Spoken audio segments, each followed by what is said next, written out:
অভিনেত্রী নির্মাতা আফসানা মিমিকে কাছে পেতে গুরু বলে সম্বোধন করলেন অভিনেত্রী মেহজাবিন। যখন অভিনয় শুরুই করেননি মেহজাবিন, মাত্র প্রতিযোগিতায় নিজেকে এগিয়ে নিতে ব্যস্ত, তখন শিক্ষক হিসেবে পেয়েছিলেন দেশ বরেণ্য অভিনেত্রী আফসানা মিমিকে। বিস্তারিত দেখুন ডেস্ক রিপোর্টে। অভিনয় সংলাপের খুঁটিনাটির বিষয়গুলোর সঙ্গে মেহজাবিনের পরিচয় তার কাছ থেকেই। শেখার শুরুটাও আফসানা মিমির কাছে।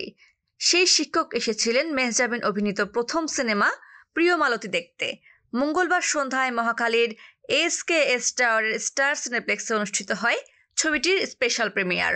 শো এর পর বড় পর্দায় মেহজাবিন কেমন করেছে জানতে চাইলে গুরু আফসানা মিমি জানান, তার শিষ্য ভালোই শুধু করেনি, খুব ভালো করেছে।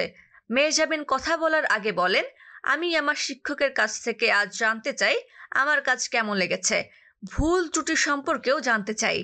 মিমি মেহজাবিনকে জড়িয়ে ধরে সাংবাদিকদের উদ্দেশ্যে বলেন, মেহজাবিন কখন এত বড় হয়ে গেল টেরই পায়নি।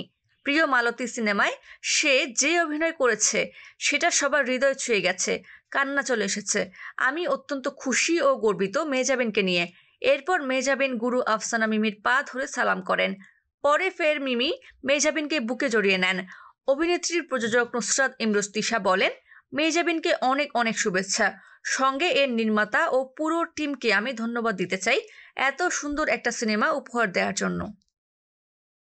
আমাদের ভিডিওটি ভালো লাগলে অবশ্যই আমাদের ইউটিউব চ্যানেলটি সাবস্ক্রাইব করে পাশে থাকা বেল আইকনটি বাজিয়ে দিন। এছাড়া আমাদের ফেসবুক পেজে লাইক দিয়ে পাশে থাকুন। ভিজিট করুন আমাদের ওয়েবসাইট। ধন্যবাদ।